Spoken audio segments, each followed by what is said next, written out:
안녕하십니까. 12월 12일 오후 김경국TV 시작하겠습니다. 윤석열 대통령이 오늘 대국민 담화를 통해서 대반격을 선언했죠. 국민의힘도 오늘 권성동 의원을 원내대표로 선출했습니다. 그런 가운데 한동훈 대표는 의원총회에서 윤석열 대통령에 대한 탄핵을 기정사실화 시켰을 뿐만 아니라 윤리위를 소집해 출당 조치를 검토토록 했습니다. 친윤계조 이철규 강민국 의원 등이 나서서 한 대표에게 막말을 퍼부으면서 이제 양측은 루비콘 강을 건넜다, 이런 평가입니다. 한 대표 측의 한지아, 진종호 의원까지 탄핵 대열에 동참하면서 이제 탄핵 찬성파는 7명으로 늘어났습니다. 토요일까지 1명을 채울 가능성이 유력해 보이는데 이 경우 친한계의 장동혁 최고위원의 거취 문제가 핵심 관전 포인트가 될 것으로 보입니다. 장동혁 최고위원이 물러날 경우 한동훈 체제가 무너질 수밖에 없기 때문입니다.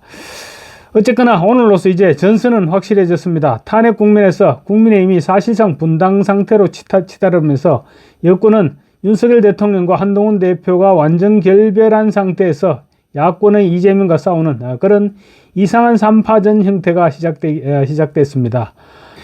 윤 대통령은 오늘 대국민 담화를 통해서 전세 역전을 시도하고 나섰습니다. 아쉬운 것은 한 템포만 더 빨랐어도 지금보다는 상황이 훨씬 좋았을 텐데 하는 그런 부분입니다.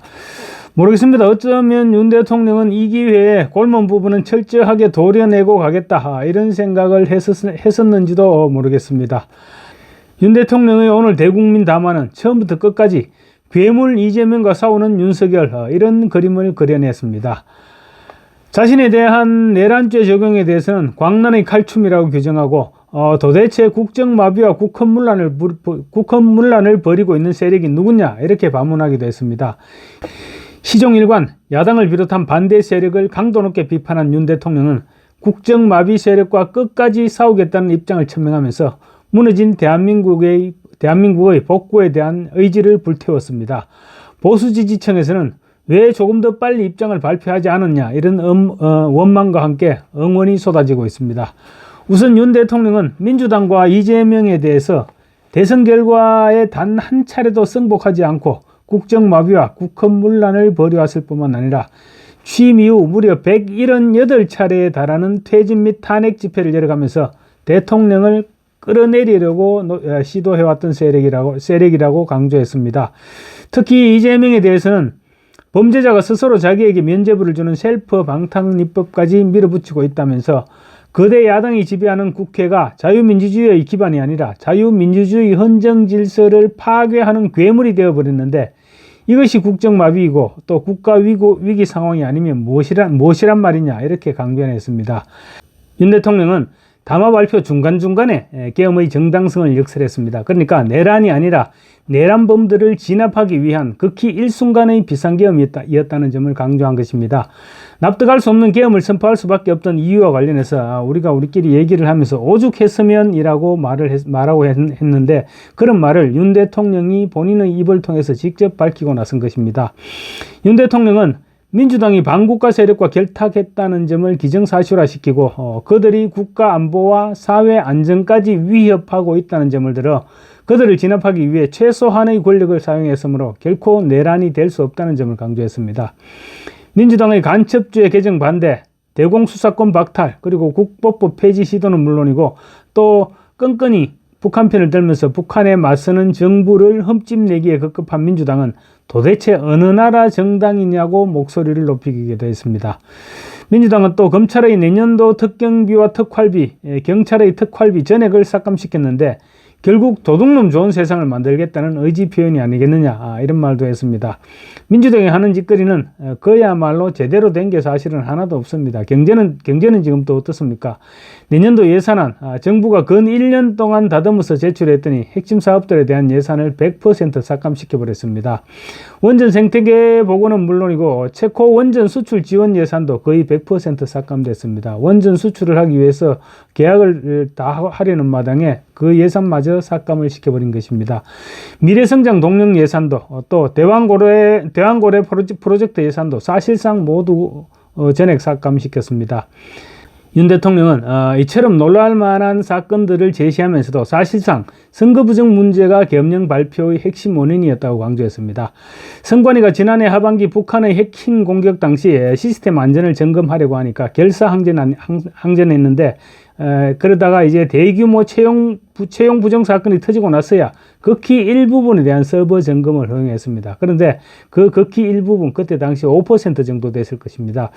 극히 일부분에 막상 들어가 보니까 비밀번호가 1, 2, 3, 4, 5 이런 식으로 설정되어 있다든지 보안관리 회사도 엉망이었다고 합니다. 보안관리 회사는 지난 정권의 핵심 관계자의 후원을 받아서 선정됐다, 이런 말도 좀 파다하게 전해지고 있습니다. 윤 대통령은 이런 선관위에 대한 강제 수사 필요성을 이번 계엄의 핵심으로 설명했습니다. 실제로 국회에는 1시간여 만에 계엄군을 투입했는데 선관위에는 불과 2분여 만에 또 국회보다 훨씬 많은 계엄군이 투입해서 서버를 확보했습니다. 여기에 감사원장과 서울중앙지검장 탄핵이 겹치자 윤 대통령은 더 이상은 그냥 지켜볼 수 없었다, 이렇게 얘기했습니다. 가만히 두면 사법부까지 탄핵의 칼을 들이댈 것이 분명했고 그 때문에 비상계엄령 발동을 계획했다는 것입니다. 생각해보면 도대체 누가 누구 보고 법을 지키라고 하는 것인지 모르겠습니다. 이재명과 민주당은 아무런 죄책감 없이 위헌 조치를 반복적으로 취해왔지만 윤 대통령은 헌법의 틀 내에서 대통령의 권한을 행사하기로 마음먹었다고 합니다. 그럼에도 민주당은 지금 내란죄 체포 운운하고 있는 것인데요. 윤 대통령은 계엄의 목표에 대해서 국민들에게 거대 야당의 반국가적 패악을 알려 이를 멈추도록 경고하는 것이었다고 밝히기도 했습니다. 윤 대통령은 또 국방장관에게 처음부터 계엄의 형식을 빌어서 작금의 위기 상황을 국민에게 알리고 호소하는 비상조치를 하겠다고 했다라고 밝혔습니다. 그래서 무장하지 않은 소수병력을 그것도 뒤늦게 국회에 투입했고 국회의 계엄 해제 의결 후 곧바로 철수시키기로 하고 시작했다는 것입니다. 그러니까 대한민국의 헌정 질서를 망가뜨리기 위해서가 아니라 국민께 망국의 위기 상황을 알려드림으로써 헌정 질서와 국헌을 지키고 회복하기 위한 것이었다는 주장입니다. 이런 설명을 들으면 평일 저녁에 계엄을 선포하고 또 극소수의 계엄군 투입, 우왕좌왕하던 계엄사령관, 준비 안 된 작전, 이런 부분들이 이제 이해가 되는 측면이 있습니다. 계엄이 불과 2시간 반 만에 실패로 끝났을 때 모두가 이런 계엄을 왜 했을까라는 의문을 가졌는데 대통령의 설명을 들으면 그 의문은 해소될 수 있을 것 같습니다. 윤 대통령은 만일 국회의 기능을 마비시키려 했다면 평일이 아닌 주말을 기해서 계엄을 발동했을 것이다. 국회 건물에 대한 단수 조치부터 취했을 것이고 방송 송출도 제한했을 것이다. 그러나 그 어느 것도 하지 않았다고 말했습니다. 실제로 그랬습니다.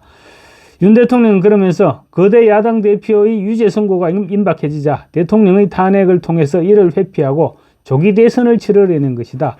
국가 시스템을 무너뜨려서라도 자신의 범죄를 덮고 국정을 장악하려는 것이다. 이야말로 국헌문란 행위가 아니고 무엇이냐, 이렇게 되물었습니다. 더 이상은 물러서지 않겠다는 말이죠. 윤 대통령은 탄핵을 하든 수사를 하든 당당히 맞서겠다는 입장도 밝혔습니다. 윤 대통령은 하루가 멀다 하고 다수의 힘으로 입법 폭거를 일삼고 오로지 방탄에만 혈안이 되어 있는 거대 야당의 의회 독재에 맞서서 대한민국 자유민주주의의 헌정 질서를 지키려 했던 것이라고 강조했습니다. 그 길밖에 없다고 판단해서 내린 대통령의 헌법적 결단이자 통치 행위가 어떻게 내란이 될 수 있느냐고 묻기도 했습니다. 앞으로 법적으로 끝까지 붙어보겠다, 이런 입장을 분명히 밝힌 것입니다. 야당에 대해서는 망국적 국정문란 세력으로 규정하고 그 세력이 이 나라를 지배한다면 대한민국의 미래가 어떻게 되겠나. 간첩이 활개치고 마약이 미래 세대를 망가뜨리고 조폭이 설치는 그런 나라가 되지 않겠나. 지금 국정마비와 국헌문란을 주도한 세력과 범죄자 집단이 국정을 장악하고 대한민국의 미래를 위협하는 일만큼은 어떤 일이 있어도 막아야 한다. 저는 끝까지 싸울 것이다. 이렇게 목소리를 높였습니다. 한동훈 대표에 대해서도 한마디 했습니다. 한동훈 대표에 대해서는 여기저기서 광란의 칼춤을 추는 사람들, 이렇게 표현하면서 나라가 이 상태에 오기까지 어디서 도대체 뭘 했나? 대한민국의 상황이 위태롭고 위기에 놓여 있다는 생각도 전혀 하지 않았다는 말이냐라고 반격했습니다. 오늘 윤 대통령의 담화를 놓고 자유우파 진영에서는 한숨 돌렸다는 말들이 나오고 있습니다. 윤 대통령이 의기소침해 있을 줄 알았는데 반격을 준비하고 있었고 이재명에게 허망하게 나라를 넘겨주지 않겠다는 판단이 들도록 해줬기 때문입니다. 일단 계엄 선포 후 첫 번째로 국민 앞에 나섰던 지난 7일이었죠. 2분가량 진행된 짧은 담화 때와는 그때는 기운도 빠져 보였고 엄청 초췌한 모습이었죠. 그런데 오늘은 확실히 자신감을 회복한 모습이었고 목소리도 자신감을 회복한 그런 목소리였습니다. 시종일관 야당에 대해서 강도 높게 비판했고 정면 대응을 하겠다는 확고한 의지도 보여줬습니다. 윤 대통령의 오늘 담화는 지지층에게는 힘을 실어줬고 탄핵 반대의 명분도 실어줬다, 이렇게 볼 수 있을 것 같습니다. 하지만 한동훈 대표를 완전히 적으로 돌려 세움으로써 14일 본회의에서 탄핵 가결 가능성은 그만큼 높아진 것도 사실입니다. 윤 대통령은 그 모든 것을 감수하고 탄핵 심판을 받아보겠다, 이런 결론을 내린 것으로 보입니다. 이제 본격적인 전쟁이 시작됐습니다. 감사합니다.